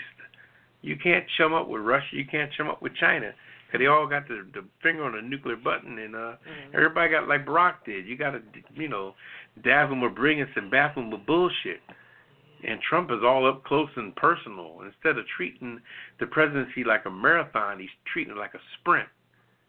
And you got to slow down and let everything take its place. You got too many eggs in one basket. After a while, you're not going to have enough staff to handle all the controversy. Controversy is like little fires. We have to put the fires out. If you burn a pot on the stove, you can put it out, sure. But if it gets crazy, you got to call the fire department. And Trump is at the point where he's doing all these different executive orders and opening up this and immigration. He's got 5 or 6 different things at work. These are things you should have been opening up and cracking open and talking about over a 4-year period, not in the first 3 weeks. You know, it's like, you know. So, like I said, and getting back to the topic at hand as far as recap on blacks, you know, it's just amazing now how the different stars out there that are believing in what they're doing and things of this nature are standing up for what they believe in, and we can't knock them, just like the patriots that aren't going to visit the president, because if you don't believe in a person, you don't want to be there. And Steph Curry is stepping up against Under Armour because they're over there saying things with Trump that he don't agree with. You know, he don't need them. That's the endorsement. He's already getting a steady paycheck. Hopefully him and his wife and a couple of kids can live off that basketball paycheck and not worry about the endorsement. So just to wrap things up, you know, chasing money, you know, you can do it if you keep watching all 4 sides if you're going to chase money. Don't let the money get the best of you. Don't get it in front, let it get in front of you, because it blinds you from seeing the things that are righteous around you. So just take a lesson from things that are going on now. There's a lot going on, you know. Keep that third eye open, keep that third ear open. Okay. I heard that. All right, Papa. Yeah, I think The Rock is part of that. And they get the best people too. You know, Under Armour, they get people that know it's going to sell. The Rock, you know, big hunk of a man kind of guy, and you got Misty Copeland. Misty Copeland, who's built like a. We won't even go there. Whoo, that's my girl. Anyway, where was I? Can he say? I don't know where you were. Misty Copeland is unbelievable. Get up off the slope. And this is who the people that they get. They go out and get the people that are the most athletic, sexy as hell, built like a, and people that are selling. The Rock is selling everything, Right. Misty Copeland, she's just an unbelievable ballerina. It's unbelievable. I mean, I'm not going to talk about her. He's still in therapy, Papa. But that's getting ready to behind her. Lead me into my Hollywood wrap up. Yeah, what's happening in Hollywood this week? On the other side of the world, I was going to mention The Rock. Like you said, I'm just piggybacking on you, Papa. He's going to distance himself from the CEO, pro-Trump remarks. He talks about that. He says, the story goes on, Dwayne The Rock Johnson is not happy with the CEO of Under Armour, Kevin Plank, for making pro-Trump comments, but says he's still sticking with his sports apparel company that manufactures clothing bearing his name. Plank is a part of President Trump's American Manufacturing Council. Really? After the group's meeting Tuesday, Plank said having, quote-unquote, such a pro-business president is something that is a real asset for the company. Really? And he says people can really grab that opportunity. So Johnson, who supported George Bush in 2000, wrote that he appreciates and welcomes the feedback of his fans who both agree and disagree with Plank's comments, but wanted to personally put some distance between himself and the CEO's opinion. So it goes on to say Plank inadvertently created a situation where the personal political opinions of Under Armour partners and its employees were overshadowed by the comments of the CEO. So he says a good company is not solely defined by its CEO. A good company is not defined by the athlete or celebrity who partners with them. So everybody got a political agenda, either they for it or not. So a lot of people for it based on how it benefits them. Yeah. We have to remember that. I guess you're right on that.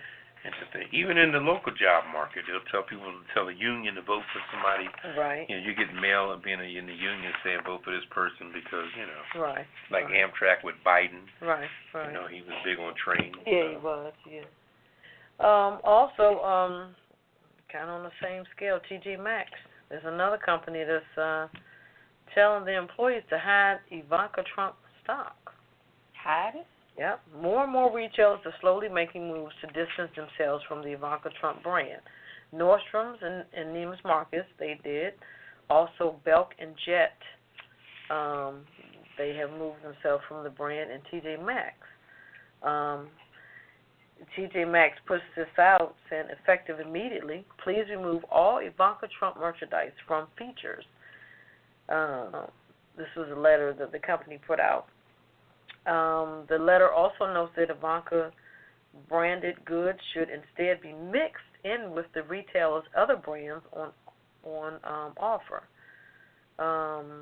rather than employees were told to throw away all standards of promoting Ivanka Trump garb. Throw them away? The signs. Oh. Okay. So they're trying to mix her merchandise in with other merchandise. Instead of her being like in the feature, like you might have on a corner Ivanka Trump and you got a sign saying, okay, it's Ivanka Trump merchandise. They want to put her next to Fruit of the Loom. So now it'll be just mixed in a rack. There you go. Might be on the sale rack. Oh, Ivanka Trump. Okay, it's on sale. I'll get it. Next to the Negro clothes. Okay. It goes on to say the communication we sent instructed stores to mix this line of merchandise into our racks, not to remove it from the sales floor. The spokesperson did not address the reports of employees being told to throw out all Ivanka Trump signs. So they claim that it's mixed communication, but mix that shit in with the other shit, and so we can get rid of that shit. How about that's what they talking about. They're trying to recoup whatever they. But I just tell you, I just piggyback on you for 1 minute, and I just want to put this out there, and people can hold this to true light. I really think personally that the taking down of Donald Trump, and I don't mean that in a violent way at all, but the dethroning of Donald Trump is going to begin with his daughter, because I think that she has a beautiful upbringing. You know, she's a lovely woman. She's very poised. She's a mother. She takes care of her children very well. They're very well groomed and things of this nature. But right now, her father and her husband are going to be her Achilles heel. Right, you said that earlier. Yeah, and I'm emphasizing that big time. People just haven't taken heed to that. I think a lot of people know that. See, what's happening now is that she's losing her shirt from within. Right. And everybody else's ego is not seeing that. Right. Daddy's not seeing that daughter's pissed off. Right. Husband, being a counsel for daddy, is not seeing that wifey is pissed off. Right. And when you're pissed off, you act out. Right. Now, I'm not saying she's going to do it, ghetto fabulous. Right. But she's going to do it in a high society way.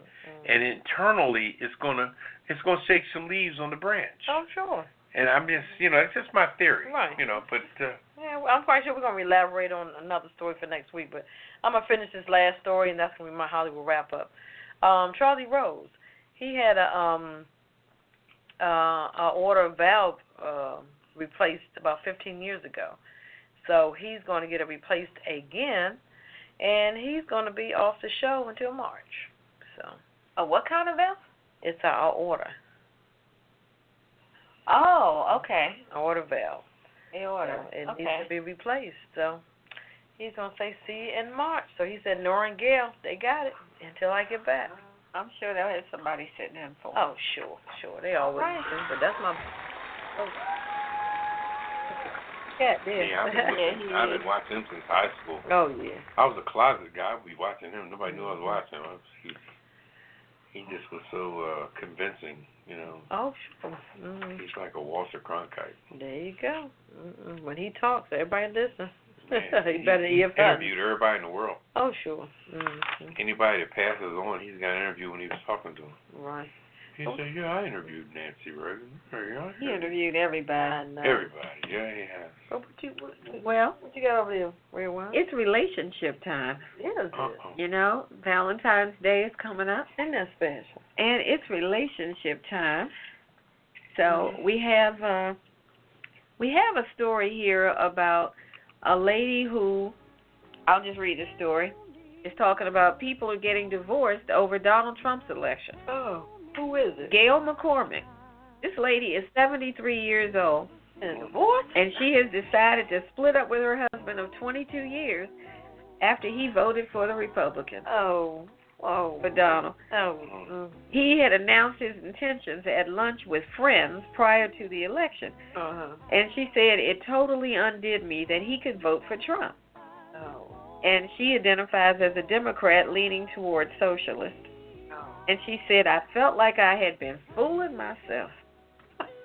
It opened up areas between us I had never faced before.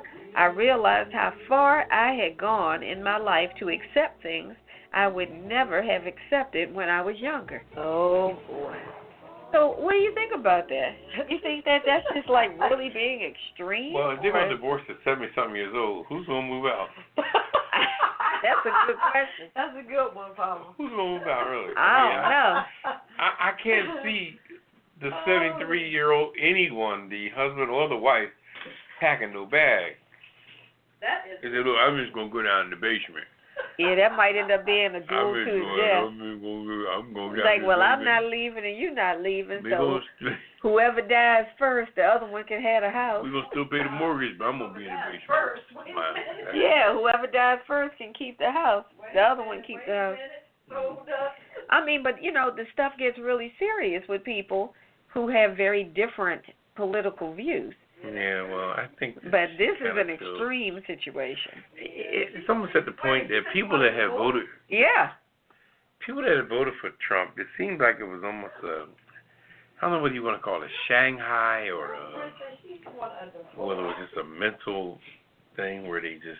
Because Trump went around on his campaign like a comedy show.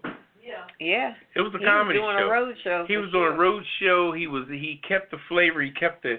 He kept the different titles and the. But he started all this fighting, bickering, and all that. You know, and he had all this different, just like a comedian had different sayings, lock her up, lock her up, and different sayings, and people going along with it. I don't know if you heard of Jimmy Buffett. He's the one that does Margaritaville. His show is full of, and also the other gentleman that does Love on the Rocks. Anyway. Is that Billy Ocean? No. Who does Love on the Rocks? I don't know. Billy Ocean. Wow. I don't know. You made me forgive you even further saying that. I don't know. Anyway, Jimmy Buffett has a show where his audience is so familiar with his routine that they just do stuff and just, you know, they know when to lift their hands up, when to turn, when to say and the man makes millions. It's almost like Rocky Horror Show. Well, they follow along. Yeah. And the other guy's name is Neil Diamond. Oh, Neil Diamond. Okay. And Neil Diamond has this show where he says, where he does different things, and the people follow him, and so does Billy Joel in his show. So therefore, Donald Trump is taking that when he was on his campaign, when he was saying about lock her up and I'll do this, and people would shout back and he went along that whole thing, and he went down the belt. The biggest thing that Hillary didn't do, I don't think she chummied up to her own white people. Yeah, you keep saying that, Pop. She didn't chummy to her own white people. Check this out. There was a poll that Reuters conducted with families across the U.S., and the number of respondents who argued with family and friends over politics jumped by 6 percentage points from the pre-election poll in October, and it went from 39% it went up to 39% from 33%. And it said many people have stopped talking to their loved ones since the election. Wow, that's rough. Yeah. It's come to the point where politics has a more grave a negative aspect in the relationship than religion does. Yeah, it's very polarizing. This says that 22% of the people in this poll who voted for Hillary have ended communications with family and loved ones and friends who voted for Trump. Yeah. They said they don't even talk to them. That was a deep time. That campaign was very personal. Right. Very and you know, they didn't. Neither one of them focused on issues. They both talked about each other every day. They did. But see, if my thing is piggyback on that, Hillary should have ran her own race. Yes. He kept talking about Hillary. Hillary said, "Shit, I'm tired of this shit." Mm-hmm. Yeah. The gloves are off. I'm going after it. If she'd have continued to run her own race, she would have been fine. Well, she couldn't be comfortable because the email thing was always a monkey on her back. Oh, sure. And whenever you but got I think she was getting past that. I honestly think she was getting past that. Well, it really wasn't. And then the guy came up with the FBI, said he had more things on her. And now Trump kept him on in his cabinet. Oh, sure. And he was a Barack guy, so Trump kept him on for helping him win the election. But on the theme of relationships, I think what you're saying, I agree. I think Hillary's biggest downfall was that she never really embraced her own people. Embraced the relationship with the right group of people. Mm-hmm. She had a relationship with like celebs and stuff like that. People that dress like her. Everybody can only legally vote one time. Yeah, but she didn't go down to Middle America. And you had all those people out in the Midwest and going further west who she never touched them at all. Fostered a relationship Never with. touched them at all. So it's like, you know, how you want somebody you think you have a relationship with and you just assume everything is cool. And this person is sitting there looking at you from way across the room like, we don't have a relationship. I don't owe you anything. I don't even know you. But you know, her campaign people should have pulled her back because that's what he did with the former president, Barack Obama. You know, he was kind of stiff and this and that. And then, like, the second time he ran, man, he had his sleeves rolled up. He was hanging with folks at the cafe and eating burgers and yada yada. So they turned his whole campaign around. He became a real person. There you go. That's what happened. Somebody that they can touch, not somebody that can't touch. Well, I think Barack won Middle America because most of the people of their wives and girlfriends were loving Barack. Barack had a swagger that was unbelievable, and the men just followed. I think up there, Barack that's how he won. Okay. Exactly. He still is. And they loved him. Oh, he was definitely we have to word on the street is he was doable. I'm just saying. We got a couple more segments left here. But anyway. Oh, we do? Yeah. We can't talk about we can't talk about the president being sexy. Yeah, but okay. No, I do have just one more on relationships. San Francisco is now trying to woo their community in a new relationship. They're offering free college tuition to their residents. Wow. So I looked at that like, okay. State college, I think. I think it's community college. I think it is community. Yeah. But it still ain't bad. City College of San Francisco. Right. But they're saying, look, if you are a resident here for at least a year and you want to go to college, we'll cover it. All right now. I said, now that's the kind of relationship I'm talking about. That's something. I think they were the first. You want to wine me and dine me and buy me gifts? See what I'm saying? down for that. And I can go by the bay too. Hey. So shout out to San Francisco in a new relationship. That's nice. With folks that want to go to school. That's all right. Well, if you guys got any good, bad, and different relationships, give us a holler. Let us know what it is. 914-803-4306. And press 1. Press 1. We want to hear. All right. Valentine's Day is coming. Okay. Let's see. Cocktail of the week. Who has that? Oh. Ketel has a cocktail of the week. Yeah, we've been sipping on this all night. Okay. The one in therapy has it. Okay. Don't even try. All right. Therapy. What you got for us tonight? We decided to do something new with gin. Tangeray. Top of the line. Tangeray gin. All right. We have one called the Gawanger. Say it again? Gawanger. Okay. That's how I'm pronouncing it. Gawanger. That's a Gawanger. 1 ounce of Grand Marnier orange liqueur. 1 ounce of Tangeray gin. Juice of 1/4 lemons, pineapple juice, and ginger ale. So we're going to mix over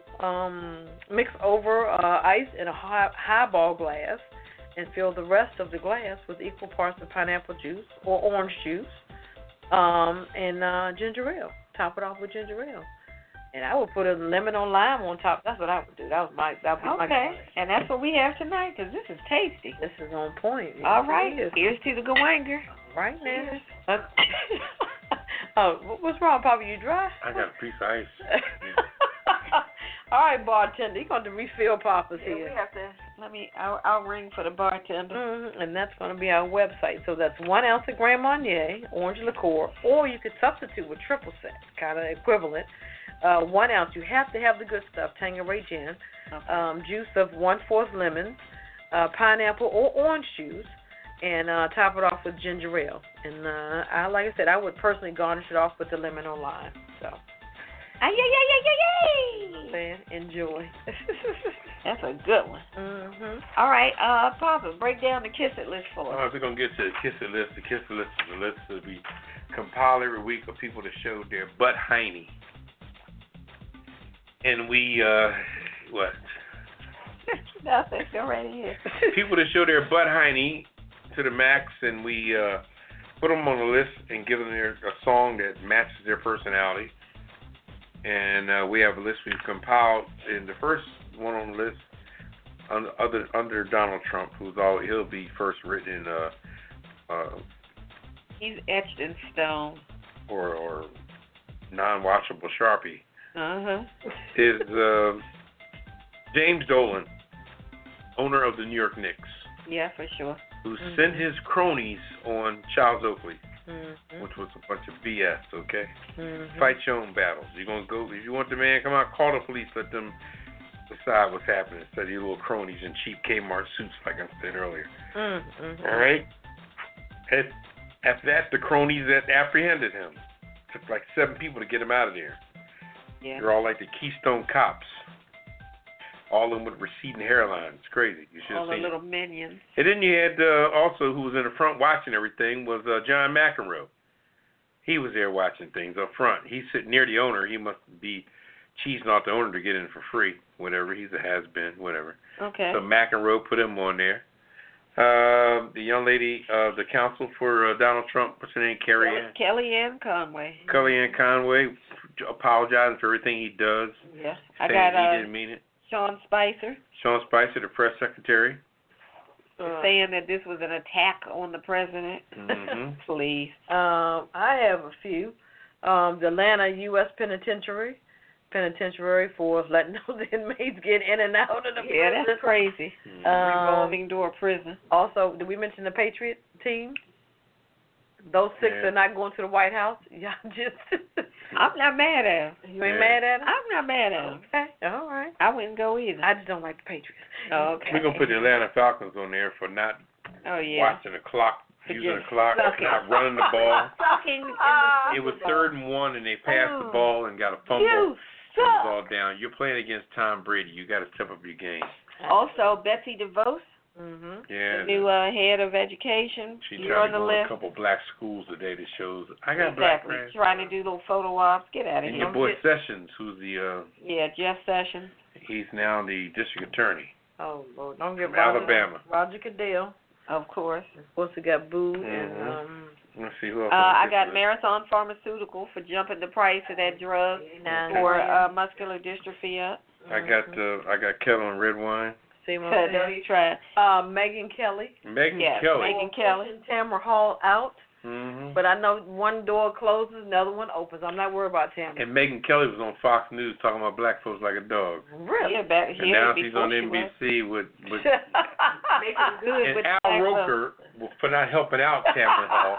He says he sat up there and watched her bus line every day, watched her cleavage every day. And now they're not even helping the sister. Come on, man. Also, Kevin Plank, the CEO of Under Armour. Okay. Yep. For making those crazy comments about Trump and then having to backtrack. Right. Is that everybody? I don't know. And Al Roker again for not helping the girl because, he sat up there every day with her. That's Al Roker. What's your favorite place, Papa? It's a preview today. Oh, yeah. The Red Star place. Yeah, it's a preview today. Macy's. And the sale is tomorrow. With the preview on Friday, whatever the hell that means. Yep. I don't know. All right, well, let's fire up the gift that we have for them, a pre-Valentine's Day gift for everybody on the Kiss It list. Enjoy. Kiss my entire ass. Kiss my Irish ass. You better kiss my Irish ass. This world can kiss my ass. Kiss my ass. You can just kiss my ass. Baby, you can just kiss my ass. Oh, you can kiss my country ass. I said if you got a problem with any of that, you can kiss my natural born redneck to the bone, ever-loving country ass. That's right.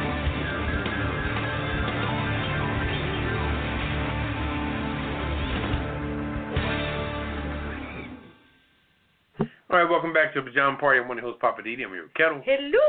And Redwine. Hello, darling. Bonsoir. Yes, and we're going to be starting a Saturday morning show here in a couple of weeks, probably first week of March. Oh, yeah, I forgot about We're doing that. something. It'll be like 10 o'clock in the morning. It's going to be called, what's it called? The Afterbirth? What did you say it was? The morning after? The morning after pajama party. Yeah, the morning after. Morning after, yeah. It'll be, 9 o'clock, 10 o'clock? What's a good time? 9 o'clock? I don't know. We'll figure that out. We'll let everybody know. Yeah, it'll be in the morning. Saturday morning. That way, if you can't get it Friday night, we'll be here Saturday morning. And catch a live recap. And it's going to be raw. Saturday's going to be off the chain, I'm telling you. Yeah, early morning and, because it's 5 o'clock somewhere, so. Yeah, we're going to be sick of some brown liquor, some champagne. They all need therapy in here. Anyhow, let's hit to the last word. What's your last word, Papa, while you sipping?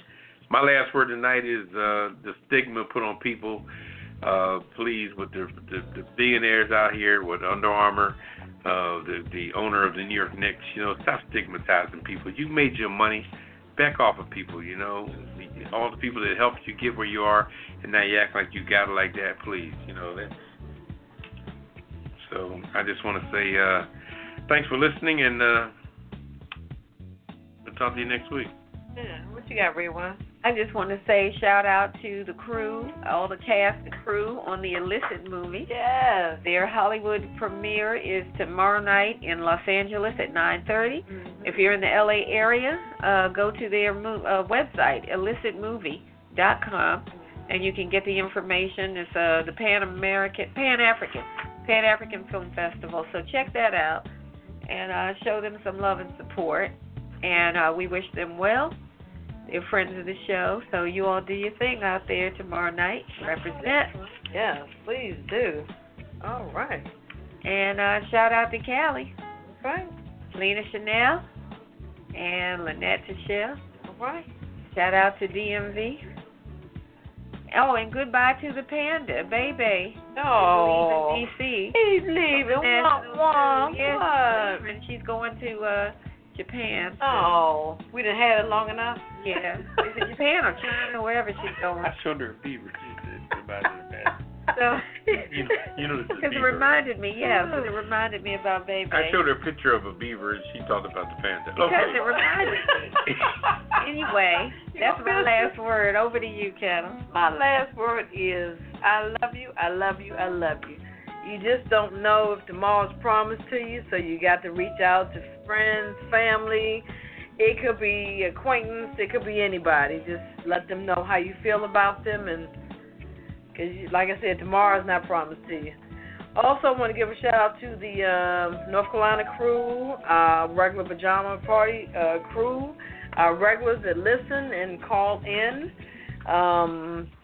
We need you guys to call in. We want to talk to you. You know, we want to talk trash to you. You can talk trash to us. I don't care. Just say hello. Yeah, just check in or whatever, you know. Yeah. But we appreciate you listening every Friday night.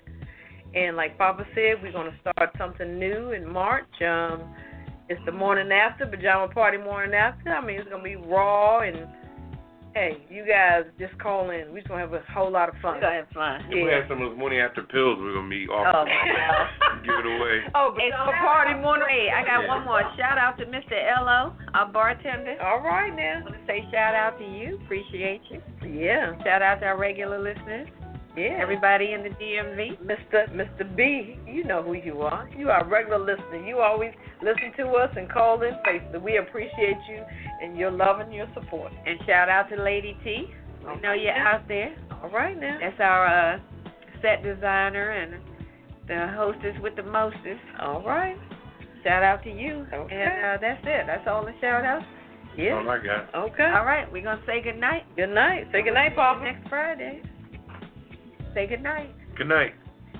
All right, we're out. Bonsoir.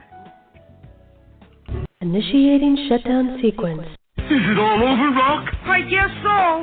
I bid you farewell, arrivederci, sayonara, and all that sort of jazz. Well, I say when you gotta go, you gotta go. Well, good night.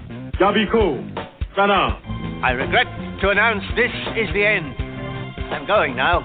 Good night, and good luck. Was it as good for you as it was for me? Now give me a kiss and say good night. Good night. Good night. Thank you. Goodbye now. Goodbye. Goodbye. Thank you. Goodbye. Thank you for attending our show, and good night.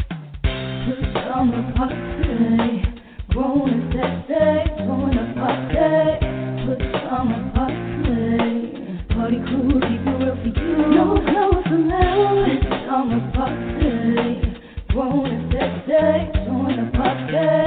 Good summer party. Party crew, keep it real for you. No clothes allowed. It's summer party.